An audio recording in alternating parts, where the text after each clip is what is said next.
नमस्कार, KP news 24/7 में आपका स्वागत है। मैं अश्विनी आपके साथ। आइए नजर डालते हैं आज के मुख्य समाचारों पर। सविता समाज द्वारा श्री श्री सविता महर्षि की जयंती के उपलक्ष्य में आज शहर के नेहरू स्टेडियम में एक दिवसीय क्रिकेट मैच का आयोजन किया गया। विधायक रहीम खान के खिलाफ टिप्पणी करना निंदनीय है, कहा डीसीसी के कार्यदर्शी विनोद कुमार ने। सुप्रीम कोर्ट ने कर्नाटका पीयूसी कॉलेजों में हिजाब पर प्रतिबंध लगाने के लिए 3 न्यायाधीशों के बेंच का गठन किया। चुनावी वादे पूरे नहीं हुए तो राजनीति से संन्यास ले लूंगा, सिद्धरामैया का दावा। कांग्रेस नेता ऐसे वादे कर रहे हैं जो पूरे नहीं हो सकते, मुख्यमंत्री ने कहा। पीएम मोदी की सौगात, आज से परमवीर चक्र विजेताओं के नाम से जाने जाएंगे अंडमान निकोबार के 21 द्वीप।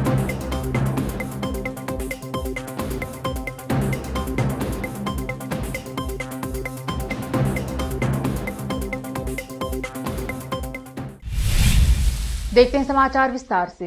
सविता समाज द्वारा श्री श्री सविता महर्षि की जयंती के उपलक्ष्य में आज शहर के नेहरू स्टेडियम में एक दिवसीय क्रिकेट मैच का आयोजन किया गया। इस मैच में मुख्य अतिथि के रूप में जनता दल एसके बीदर जिला युवक घटक के जिलाध्यक्ष मोहम्मद फिरोज खान और काउंसलर मोहम्मद नवाज खान रहे।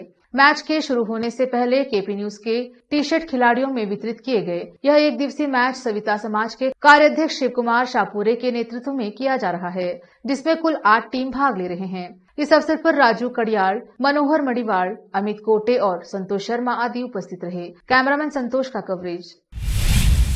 बीदर उत्तर के विधायक पर टिप्पणी करने वाले काउंसलर शेषी होसल्ली की निंदा करते हुए जिला कांग्रेस कार्यदर्शी विनोद कुमार ने कहा कि होसल्ली को अपने बयान के लिए माफी मांगनी चाहिए।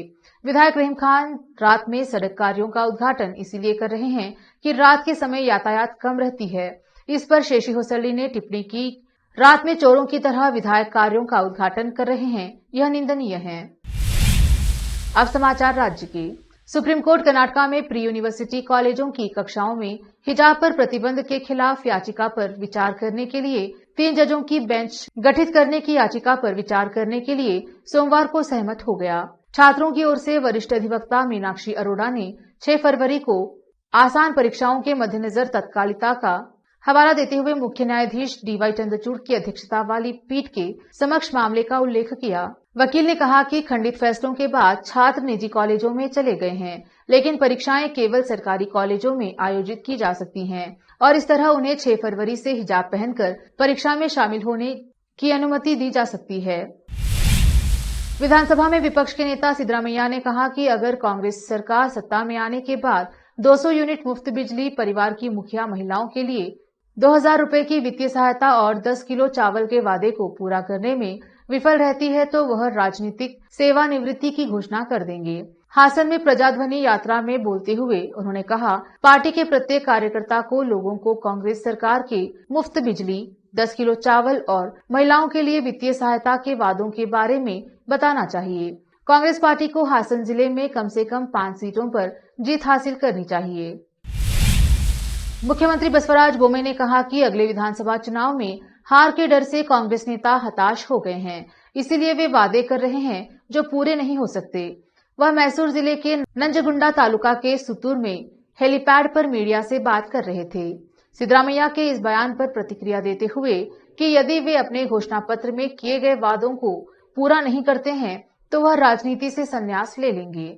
सीएम बोम्मई ने कहा, क्योंकि हम प्रत्येक SC/ST परिवार को 75 यूनिट मुफ्त बिजली दे रहे हैं, कांग्रेस इसके साथ आई है 200 यूनिट मुफ्त बिजली देने का विचार, लेकिन उन्हें राज्य में डिस्कॉम्स की स्थिति का एहसास होना चाहिए। हमने उन्हें 8000 करोड़ रुपए के ऋण को मंजूरी दे दी है और उन्हें 13000 करोड़ रुपए के ऋण में मदद की है। ऐसा करके हमने सुनिश्चित किया है कि बिजली वितरण में कोई व्यवधान नहीं है। लेते हैं छोटा सा ब्रेक, जल्द लौटेंगे ब्रेक के बाद। हिंदुस्तान के हर कोने में हम हैं मौजूद। 24 घंटे हालात पर गहरी नजर, खबरों से जुड़े चुपते सवालात और आपको दिखाता है धार्मिक, सामाजिक, राजनीतिक, लोकल और इंटरनेशनल न्यूज की सबसे बेहतर कवरेज जो आपको रखती है हर पल बाखबर। देश और दुनिया भर की खबर के लिए देखते रहें AP News 24/7।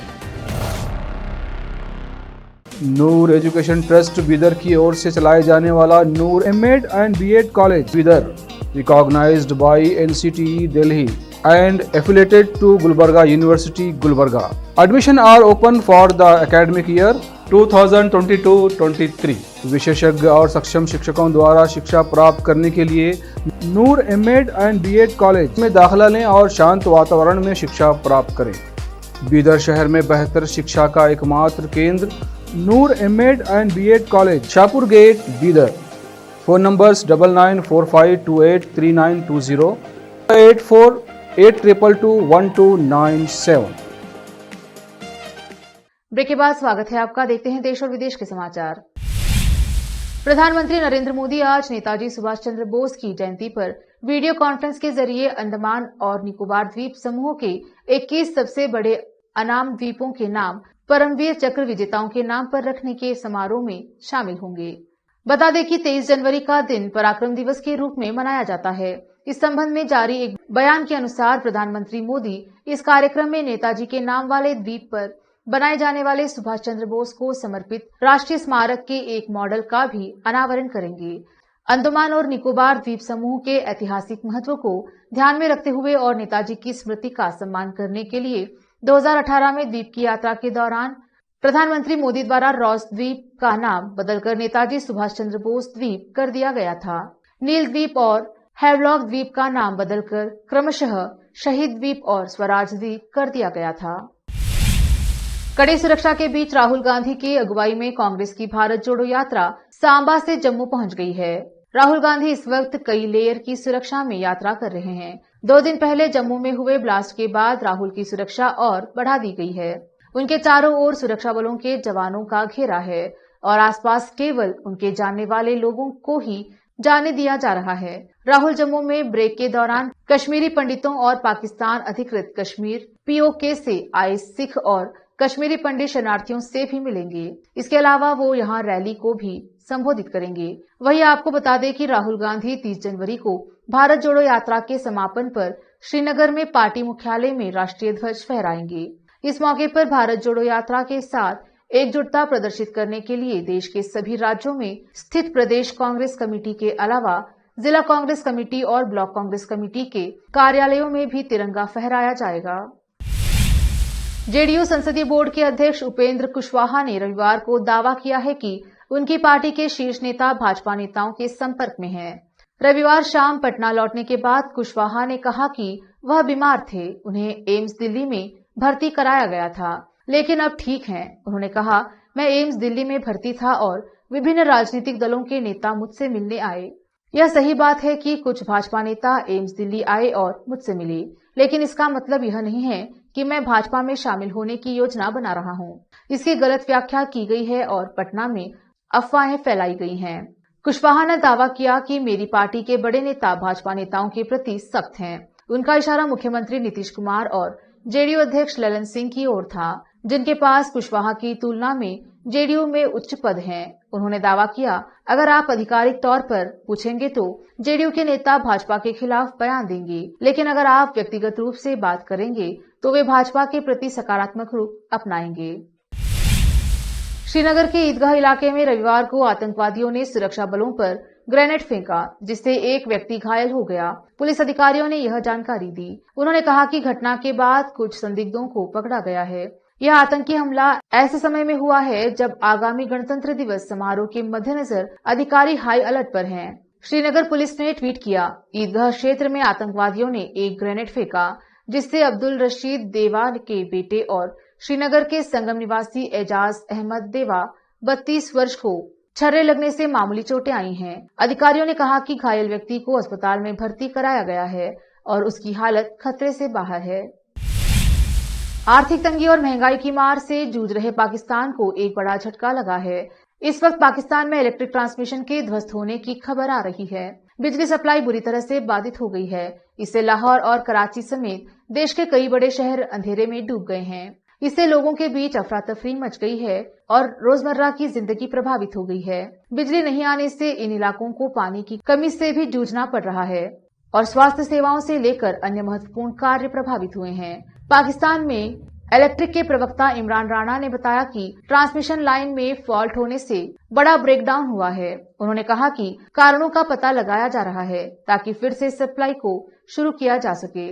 जियो न्यूज के मुताबिक बड़ा ब्रेकडाउन होने से पाकिस्तान के ज्यादातर शहरों से बिजली गुल हो गई है। इससे हलचल मची हुई है। लाहौर और कराची के शहरों में सबसे ज्यादा ब्रेकडाउन हुआ है। बताया जा रहा है कि ट्रांसमिशन लाइन के अचानक फेल हो जाने से सुबह 7:30 बजे से पाकिस्तान में बिजली गुल है। इससे तमाम विभागों और कंपनियों का कामकाज, चिकित्सा और सर्विलेंस सेवाएं भी प्रभावित हुई। एक नजर फिल्मों के समाचारों पर। तू झूठी में मक्कार ट्रेलर, रणबीर कपूर और श्रद्धा की जोड़ी ने किया कमाल, ट्रेलर देख हो जाएंगे लोटपोट। अब समाचार खेल जगत के। खेलो इंडिया के लिए की गई खास तैयारी, स्टेडियम पर खर्च किए गए करोड़ों रुपए। आखिर में समाचार बाजार के। IRCTC आपके वैलेंटाइन डे के लिए अंडमान और निकोबार आइलैंड की यात्रा शुरू कर रहा है। फिर से एक नजर आज की सुर्खियों पर। सविता समाज द्वारा श्री श्री सविता महर्षि की जयंती के उपलक्ष्य में आज शहर के नेहरू स्टेडियम में एक दिवसीय क्रिकेट मैच का आयोजन किया गया। विधायक रहीम खान के खिलाफ टिप्पणी करना निंदनीय है, कहा DCC के कार्यदर्शी विनोद कुमार ने। सुप्रीम कोर्ट ने कर्नाटका PUC कॉलेजों में हिजाब पर प्रतिबंध लगाने के लिए 3 न्यायाधीशों के बेंच का गठन किया। चुनावी वादे पूरे नहीं हुए तो राजनीति से संन्यास ले लूंगा, सिद्धरामैया का दावा। कांग्रेस नेता ऐसे वादे कर रहे हैं जो पूरे नहीं हो सकते, मुख्यमंत्री ने कहा। पीएम मोदी की सौगात, आज से परमवीर चक्र विजेताओं के नाम से जाने जाएंगे अंडमान निकोबार के 21 द्वीप।